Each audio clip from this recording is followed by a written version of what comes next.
Hello, I'm Ravi Vishweshwaraya Sharada Prasad. Earlier today, on Monday, 5 July 2021, the Supreme Court of India expressed shock that the police were still prosecuting people for posting on social media under Section 66A of the Information Technology Act of 2000. This was in spite of the Supreme Court having declared Section 66A of the Information Technology Act as unconstitutional way back in March 2015.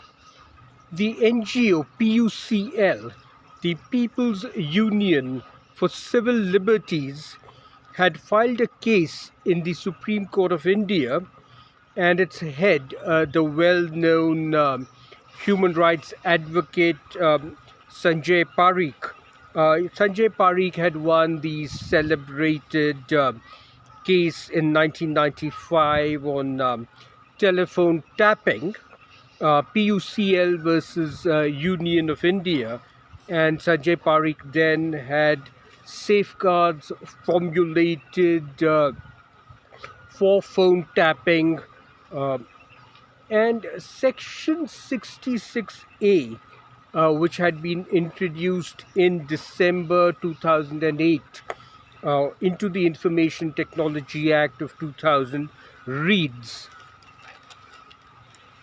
66A, punishment for sending offensive messages through communication service.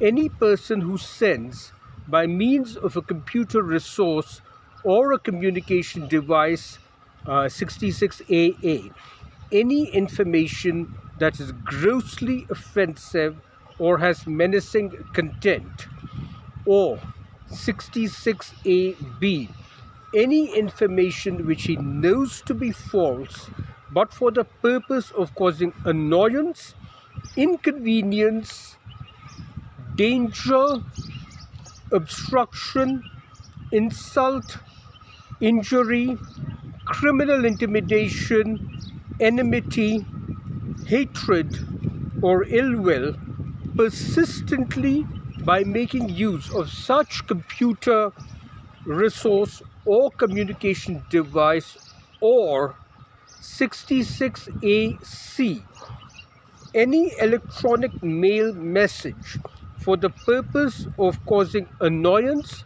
or inconvenience, or to deceive or to mislead the addressee or recipient about the origin of such messages, shall be punishable with imprisonment for a term which may extend to 3 years, and with fine. So this section 66A had been misused by various central and state governments to prosecute people who made posts on social media. And this amendment to the Information Technology Act of 2000 had been hurriedly passed by Parliament in December 2008, in the wake, in the aftermath of the Mumbai attacks, when several parties had walked out of Parliament on some other issue. And in my opinion, the intentions behind Section 66A were good, but they were so badly worded and clumsily worded that the Supreme Court of India had no option but to declare them as unconstitutional. And if you look at Section 66AA, information which is grossly offensive or has menacing character.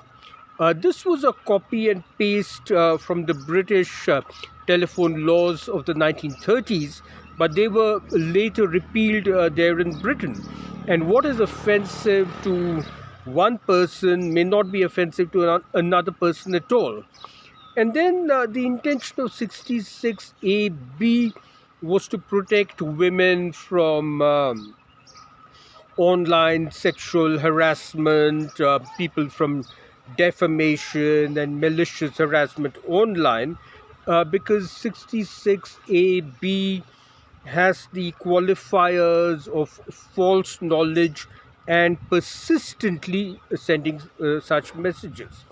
But most insidious, in my opinion, was Section 66AC. And again, its intention was to prevent spam and stalking and online impersonation. But Section 66AC was so badly worded that the Supreme Court of India had no option but to declare the entire Section 66A as unconstitutional in March 2015 in the Shreya Singhal case. And if you look at the wording, it is any electronic mail message for the purpose of causing annoyance or inconvenience or to deceive or to mislead the addressee or recipient about the origin of such messages. And the conjunction between the various clauses is or, whereas in my opinion it should have been and not or. So, because a joke between friends or an April Fool prank could be construed as causing annoyance or inconvenience. And in my opinion, Section 66 AC should have been worded as with the intention of deceiving or misleading the recipient about the origins of such messages, and with the further intention of causing injury, harm, danger, hatred, ill will, etc., etc. And the phrases annoyance or inconvenience should not have been there at all, because, as I said, anything can be construed as causing annoyance or inconvenience, a joke among friends. And today, appearing for the Union government, the Attorney General K.K. Venugopal, he pleaded that even if it is struck down by the division bench, Section 66A is still there. When the police has to register a case, the section is still there and only has a footnote that the Supreme Court has struck it down. The police registers the case without going through the footnote. There has to be a bracket in 66A with the words struck down. In the footnote, we can put the extract of the judgment. And today, the bench of the Supreme Court, consisting of the Honorable Justices Rohinton Nariman and K.M. Joseph and B.R. Gawai, they issued notices to the Union government remarking, "It is shocking, distressing and amazing that the police across the country are still registering cases under Section 66A of the Information Technology Act." And the division bench told the petitioners, Sanjay Parikh and Aparna Bhatt, that we will do something. So please subscribe to my YouTube and IG, Instagram, IGTV channels, and please follow my Twitter account at RVP and my LinkedIn profile. And this is Ravi Vishweshwaraya Sharada Prasad saying goodbye. Please subscribe to my Twitter account at RVP and my LinkedIn profile, as well as my YouTube channels and my IGTV channels. Goodbye from Ravi Vishweshwaraya Sharada Prasad.